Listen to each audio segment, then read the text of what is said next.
የተጓዘችበት መንገድ የሞት ጥላ ያረፈበት ይሆናል ብላ አልገመተችም ነበር። ከጀርባ ስክሪን ላይ የምትመለከቷት ኢትዮጵያዊት እህታችን ሀና ትባላለች። በሳውዲ አረቢያ ምድር ለዓመታት ያለ ህጋዊ ፍቃድ ኖራለች። እዛው ሳውዲ ላይ የሀገሯን ዜጋ አግብታ በፍቅር ተሳስረው የትዳርን ጣዕም ቀም ሆነውን ልጇን ታቅፋለች። ነገር ግን ህገወጥ ተብሎ መኖር እጅግ በጣም ከባድ ነበር። የፖሊስ መኪና የሳይረን ድምፅ በሰማች ቁጥር ሁሌ ልቧ ይደነግጣል። ሀና ይህንን ስቃይም እንዲያበቃ ወሰነች። ልጄን በሰላም አሳድጋለሁ፣ የመኖሪያ ፈቃዴን አስተካክዬ በክብር እመለሳለሁ ብላ ከባሏና ከቤተሰቦቿ ተሰናበተች። አቅጣጫዋ ወደ ሀገር ቤት ነበር። ነገር ግን መንገዱ በሺዎች የሚቆጠሩ ኢትዮጵያውያን ደምና አጥንት የረገፈበት የየመን በረሃ ነው። በጠራራ ፀሐይ፣ በውሃ ጥም፣ በድካምና በሽፍቶች ጥይት መካከል አልፋ የናፈቃትን ሰላም ለማግኘት ተንቀሳቀሰች።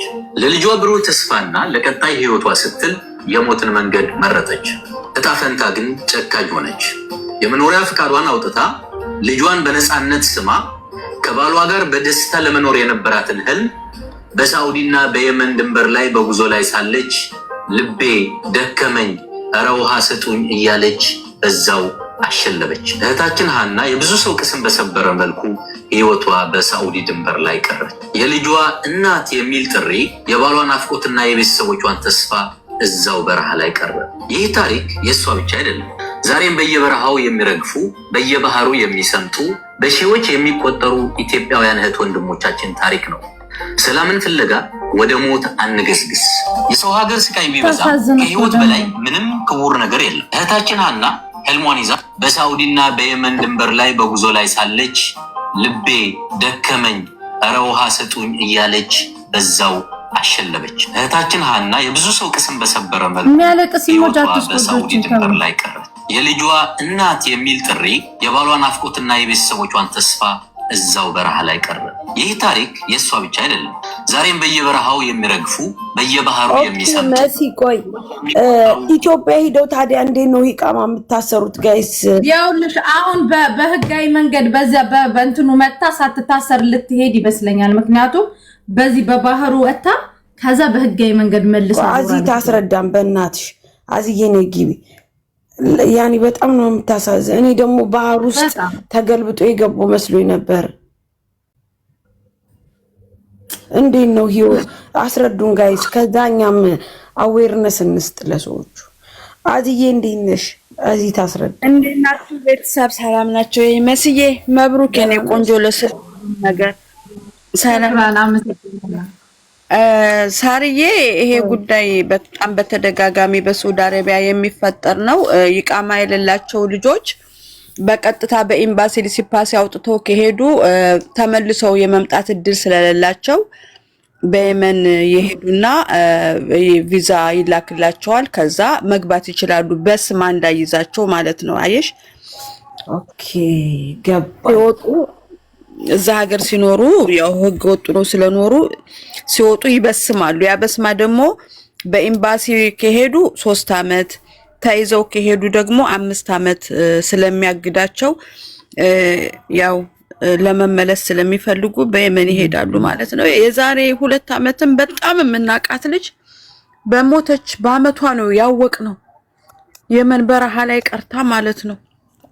እና ታጠቅለቋት አመት ሆናት ሲል የምን አመት ሆናት ብለን ስንጠይቅ በየመን ሄዳ እኮ ነው የሞተችው አሉን ማለት ነውና በጣም ብዙ እቺ ልጅ አሁን የወጣላት ታዋቂ ስለሆነች ነው። ቲክቶክ ላይ ስለምናቃት ነው እንጂ ብዙ እህቶቻችን ካሁን በፊትም እንደዙ ወንድ ልጅ አላት ልጅ ዳቀርታለች። ኦኬ መንገር ላይ ነው የሞተችው ማለት ድካሙ ነው የገደላት እንጂ ባህር ገብተው ምናምን አይደለም። ኖ ባህር ገብተው የሞተች አለች። እንደውም አንድ የሚያሳዝን ባህር ገብታ የሞተች ልጇን ይዛ ነበር የምትሄደው። ልጇን አድርሳ ተመልሳ ለመምጣት በየመን ስትሄድ መርከቡ ተገልብጦ ልጇን ሞተ፣ እሷን ሞተች። ይታይሽ እንግዲህ በባህር ላይ የሚሞቱ አሉ፣ መንገድ ላይም በተለያየ ኬዝ የሚሞቱ አሉ። እና ያው እኔ በተደጋጋሚ ተናግሬያለሁ በዚህ ነገር ላይ ተው ይቅርባችሁ። በጣም ነው ብዙ ልጆች እንደዚህ የሚጠይቁኝና በተደጋጋሚ ተናግረናል። እናንተም በዚህ ላይ ብሬክስ እንደሰራው እናንተም ስሩበት። በጣም ህፃናት ልጆች ናቸው። አሁን እቺ ልጅ ትልቅ አይደለችም፣ ትንሽ ናት። ገና ወጣት ልጅ ነች የተቀጨችውና ቀዳው ቀደርም ቢሆንም እንደው ከሞቱ አሟሟቱ በረሃ ላይ ሳውዲ አረቢያ ብትሞቱ እኮ ግማሽ የኢትዮጵያ ህዝብ ያለበት እንደሚመስል ሀገር ነው። እዛ ቦታ ላይ ግን በጣም ከባድ ነውና ለቤተሰቦቿ ጽናቱን ለባልተቤቷ እኔ ዛሬ ሄዳለሁ ብዬ ከልጆች ጋር ተቀጣጥሬያለሁ። ካገኘናቸው እንሄዳለን ቤታቸው ኢንሻአላህ። እሷ አስከሬኗ ምናምን አይላክም ምንም አይልም። አዚ አሁን የመን ያለው ሁኔታ እንግዲህ ታውቂያለሽ፣ መንግስት የሌላት ሀገር ብለሽ ባያት ሰላም የለም። እንግዲህ እንዴት እንደሚሆን ፕሮሰሱ አላውቅም። ወደዚህ ነው ለመምጣት የሚቀርበው፣ ወደ ሳውዲ አረቢያ ወይስ ወደ ኢትዮጵያ መላክ ነው የሚቀርበው? ምን ላይ እንዳለች ራሱ በደንብ ኢንፎርሜሽኑ የለኝም። እኛ ጋር ሳውዲ አረቢያ ራሱ በጣም ይከብዳል ሬሳ መላክ እንኳን የመን ላይ ማለት ነው። ይሄን ራሱ ለማወቅ መላክ አይቻልም። ግን ትክክለኛ ኢንፎርሜሽን ነው እዚህ ሞተች የተባለው ወሬ ብቻ እንዳለ። አዎ ትክክለኛ ኢንፎርሜሽን ነው።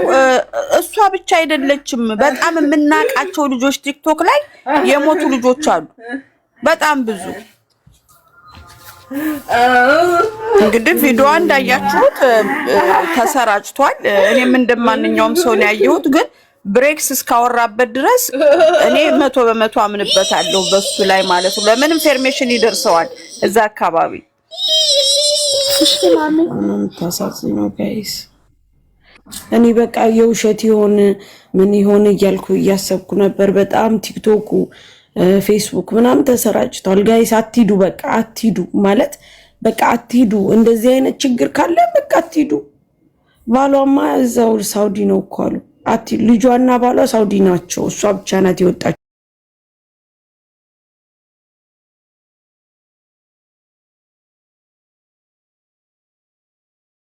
እዛው ነው የሚቀበሩት። ሳሪ ሄጅ ማርያምን በጣም ብዙ ሚሊዮን እኮ ነው የሚቀባበሩት። ሳሪዬ እንትን አፈር ቆፈር አድርገው እዛው ያለብሷቸዋል እንጂ ማን አንስቶ አሁን ከበረሃ ወደ ቤተሰብ እንትን ይላል ብለሽ ነው?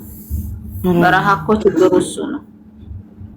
ጋይስ በቃ አትሂዱ እባካችሁ አትሂዱ። እሺ በቃ አትሂዱ ስትባሉ አትሂዱ። በቃ እንዲህ አይነት ችግር ካለ አትሂዱ። እዛ ደግሞ ውሃ ጥሙ በረሃው ነው በእናትሽ የገደላት። እኔ አሁን አንዳንዶቹ ባለትዳር እዛ ሀገር ጥሩ ስራ ያላቸው ወይም እንደዚች እንደሊ ስራ ያላት እዛ ሀገር መኖር የምትፈልጉና ነው እንጂ በየመን ሄዳ ቪዛ ይዛበት የምትመጣው ብር እኮ የምትፈልግ ካናዳ ያስገባታል። ካናዳ አይደለም ዱባይ። አዚዬ ጥያቄ ልጠይቅሽ። እኔ ጥያቄ እዛው ላይ ሆነሽ ሳትወጪ ማለት ነው ማደስ የምትሽበት አጋጣሚ የለም እንደኛ ሀገር?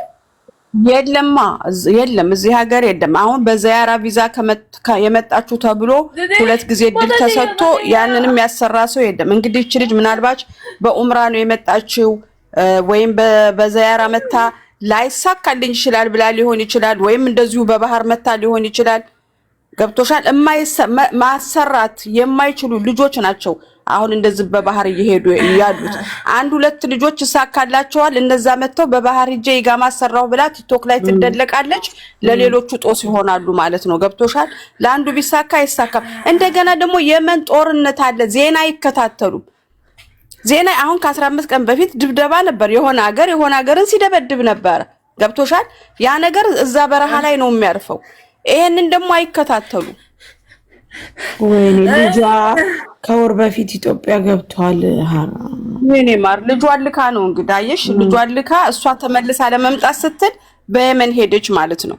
አዎ ገብቶኛል ብርጣል። አሁን ይኸውልሽ እኛ ሀገር አሁን ለምሳሌ የጠፋ ሰው ወይም ደግሞ ቀማ የሌለው ሰው 2 አይነት ኦፕሽን ነው የሚሰጠው። አንደኛ ወጥቶ መመለስ ወይም ደግሞ እዚሁ ማሰራት። አሁን የሳውዲ ግን እዛ ሆኖ ማሰራት ታሪ እኛ ጋርም እኮ ቢሆን እዚሁ ሆነሽ በአፉ ትጠቀሚያለሽ እንጂ እኮ ኦሬዲ ራናዊ ሆነሽ ከዚህ ሀገር ሲወጡ እኮ አይመለሱም እኮ በቃ ባንተ አይ ግን አይደለም የቀጣ ጊዜው ነው። እኛ ጋር በነጭ ወረቀት በዲሲፓሲ ከወጡ 3 አመት ወይም 5 አመት ያገዳቸዋል ህጉ። ይሄ ህግ ስላለ ነው የዚህን መንገድ አማራጭ ያደረጉት። ባየርማ ከሄደች አሉ ባየር ከሄደች 5 ዓመት ምናምን ባን ተደርጎ መመለስ አትችልም። ለዚህ ነው እሷ ተከክላው እንደዛ ነው እና በረሃው ላይ እሷ አሁን ያኒ በኋጥን በድካም ነው የሞተችው እንጂ ገለዋት ምናምን አይደለም። ቻልና የየመንን መንገድ አትሰቡት። በጣም ብዙ ብር ነው የሚወጣው። ያንን ብር ብታስቡት የምትፈልጉበት ሀገር ላይ ይልካችኋል። ሀገር እንኳን መቼም መስራት አይቻልም ቢባል እና እቺ ስለታወቀች ነው እንጂ ሳርዬ በጣም ብዙ ወንድሞች፣ በጣም ብዙ ሴቶች፣ ህፃናት ሳይቀሩ በዚህ መንገድ ላይ እየሄዱ እየሞቱ ነው።